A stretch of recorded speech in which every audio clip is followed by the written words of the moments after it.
Hi, welcome to Making the Best Chocolate Chip Cookies. These are also known as crack cookies. They were deemed crack cookies by coworkers after making them for years. Heard various times that in different parts of the country when I would make them, people would just say these are crack cookies because they were so addictive. And for many years, I've been making these for so long. It took me well over 5 or 6 years to really figure out the secret ingredient as to what made them taste so darn good. Now, it's not just the one ingredient, however, that is the main thing, but there are other things that also help contribute to making these the best cookies you will ever make. Now, recipe is important. People like different types of chocolate chip cookies. These are for people who like a little bit outer crispiness with a soft center that has a little bit maybe undercooked. Doesn't have to be undercooked, but kind of almost tastes like it is. The one recipe that I've always used and always stuck to is your basic Nestle Toll House recipe. It's right on the back and not rocket science. Just follow the instructions with a few tweaks. So, we'll get to the tweaks here in a second. The second thing, besides the Nestle Toll House cookies, that is important to know is you really want to use higher quality ingredients whenever you can. I find that the butter doesn't matter. I've used organic butter before. I have used Walmart brand butter. As long as it's salted, sweet cream butter, doesn't matter what brand. It doesn't seem to make or break the recipe whatsoever. However, it is important to invest in some good quality vanilla extract. I never use imitation. I did try it once and it did alter my flavor of my cookie. At least to me it did. So this is what I use. It's just a Watkins Pure Vanilla Extract. I get this, I believe, at Walmart. Big bottle, because I bake a lot. The other thing is I actually make my own. This will be ready in a few months.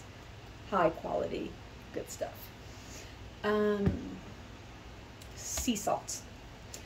You can use any kind of regular salt. However, I do find that sea salt seems to, I don't know if it's like a better salty flavor, if that makes any sense.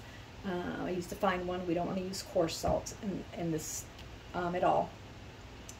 For whatever reason, the fine sea salt seems to, whatever reason, gives it a little extra salt to your taste, or a better salt to your taste. I don't know if that makes any sense, but we'll get to what we use on how much we use, because we do use a little extra.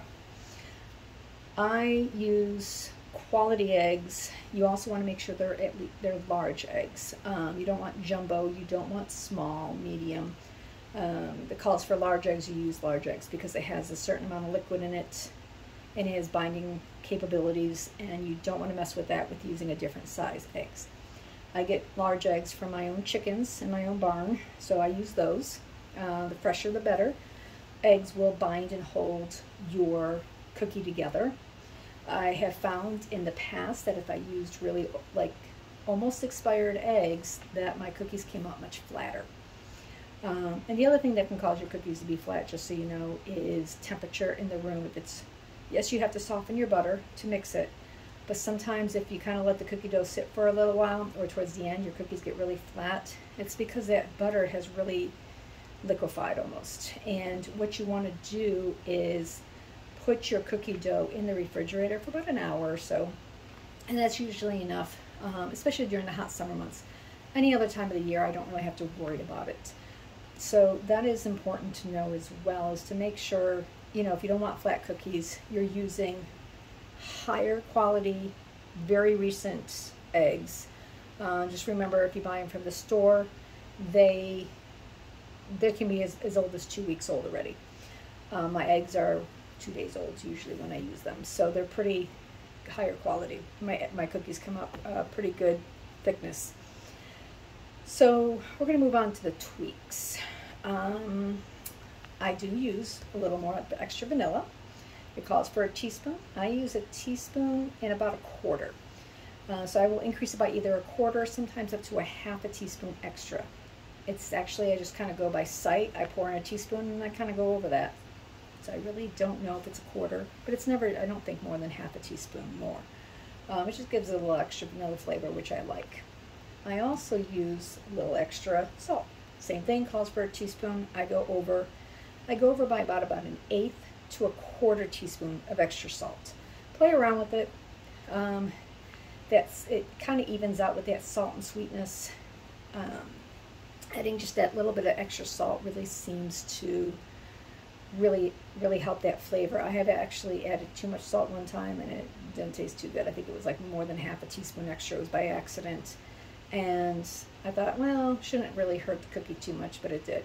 So it does matter how much you're using, so just be careful with that.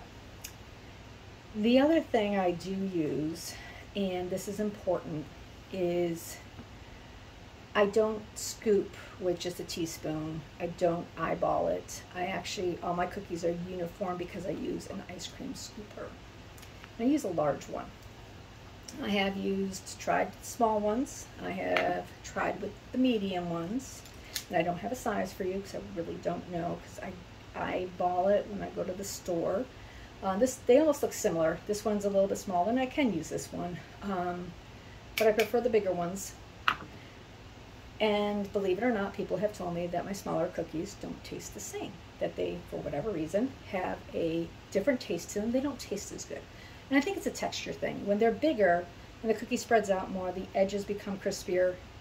In the middle, again, is softer. And I think it changes that combination of tastes and texture.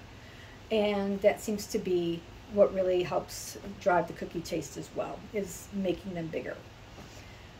With that, though, you also have to change the timing that you're cooking on, not necessarily the temperature. Temperature stays the same, which is 375. But I think it calls for like 7 or 9 minutes for regular standard cookies. I start off with the big ones, and I start off with 11 minutes. And I will usually have to increase that. And I will have to sometimes decrease the time. You always want to check, always put it a minute less than what you're expecting, just in case the oven decided to heat up a little bit extra. And so I start off at 11, but they usually somewhere between 12 and 14 minutes. Now, how you know that they're done is the edges are going to be more brown, slightly crispy. You're going to see that, and a little bit wrinkled. And the top is going to start browning over, but not all the way. If it's all the way browned over, they're overcooked, and they're not really bad because they're not burnt. It's just they're not how I make them. I just wait for I see just a little browning in little spots, like in the taller spots of the cookie. That's when they're done. And like I said, you're going to play around with it again. I still have to play around with mine depending on temperature and how my oven's working that day. The other thing too that I forgot to mention with the scoops is I use the one with the slider thing in it. They have the ones that have the little, it has like a flap that pushes the ice cream out. Don't get those. Those will cause, especially with your cookie dough, if it's on a softer side that day, all the stuff up here is not going to catch, and it's not going to go on, and it's going to be a big mess. Trust me. I throw all mine out because I don't use them. I only use these. And I think we're down now to the number one ingredient that is going to make or break your cookie, because this is the one thing that took me years to figure out. And I finally, like I said, figured out what was causing my cookies to be so beloved. And that is, instead of using your white granulated sugar, you're going to use what is called sugar in the raw. Sugar in the raw is a less refined brown sugar. It's like having coarse salt versus fine salt. So this is coarse sugar versus fine sugar.